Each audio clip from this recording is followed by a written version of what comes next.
I've changed how I use my air fryer a lot over the years. After testing dozens of air fryers and using them daily for years, these are the things I've completely stopped doing and why.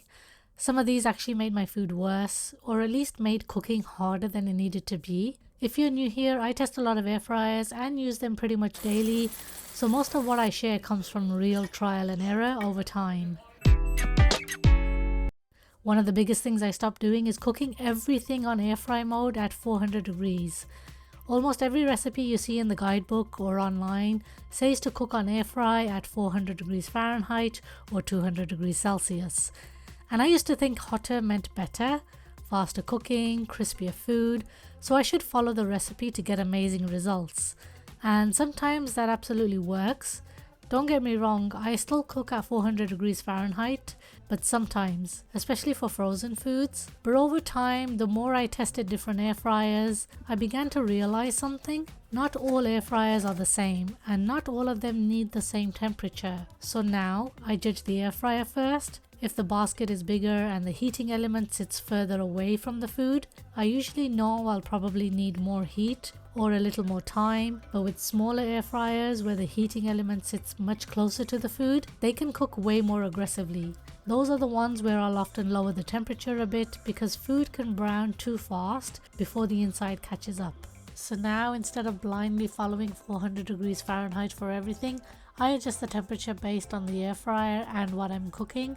I just get better results that way. Another thing I stopped doing is preheating every single time. And I know people feel very strongly about this one. You either preheat or you don't.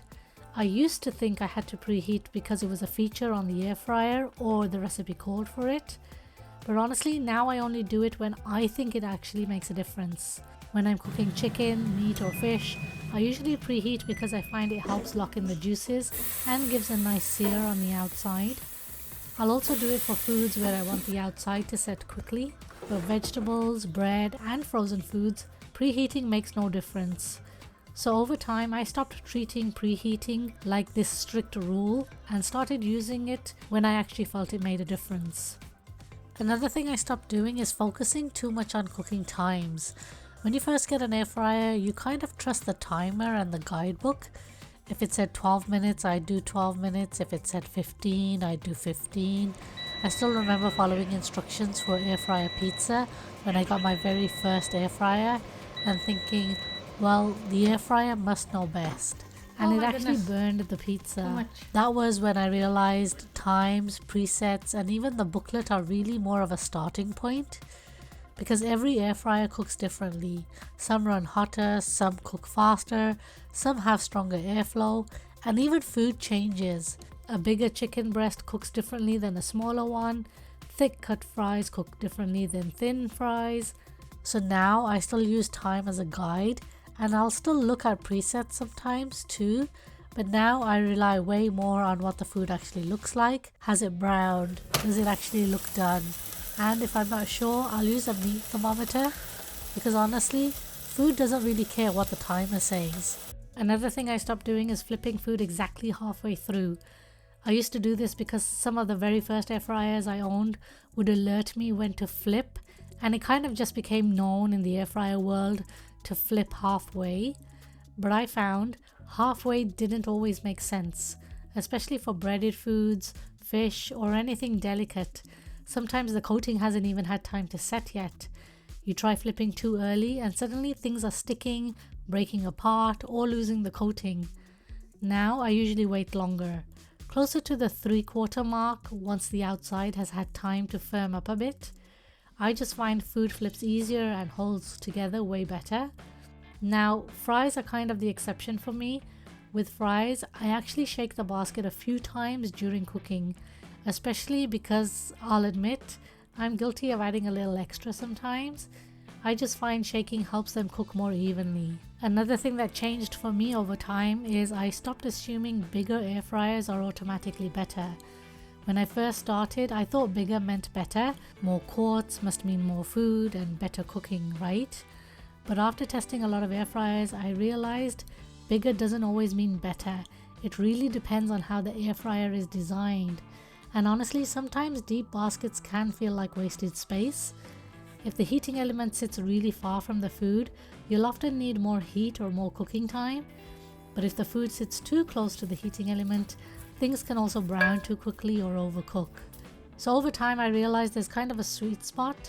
Now I care way more about how the air fryer is designed, how air flows, where the heating element sits, how much actual cooking surface I'm getting.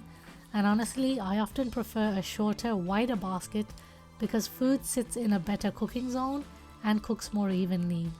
The next one surprised me because I stopped caring about fancy features. At first, all the presets, apps, smart features, they seemed exciting. I realized I mostly cared about a few simple things. How well does it actually cook?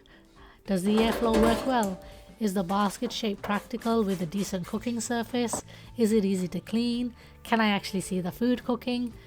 Because to me, a fancy screen or Wi-Fi connectivity doesn't matter as much if the food doesn't turn out well. And the last thing I mostly stopped doing is trying to get away with overcrowding the basket. From the start, I always kind of knew air fryers worked best in a single layer. So this was never something I did all the time, but fries, it's honestly so hard to keep them in a single layer sometimes, right? When I'm impatient and want a bigger batch, I'm definitely guilty of adding more than I probably should. And every single time I do, I kind of regret it. Because instead of crisping properly, they end up steaming more and taking way longer to cook. And then I end up shaking the basket way more trying to save them and get them to cook evenly. So now I try my best to either do 2 smaller batches or sometimes I'll remove some fries partway through. And honestly, they just turn out way better than one overcrowded basket. Anyway, those are some of the things I've completely stopped doing with my air fryer after years of daily use. So now, I'd love to know, what's something you've stopped doing with your air fryer over time? I'm actually going to guess. A lot of you are probably going to say preheating. Am I right? And if you want even more practical air fryer tips that actually made a difference to me after 7 years of daily use, watch that video next. I'll link it here. Thank you so much for watching this video and I hope to catch you in the next one.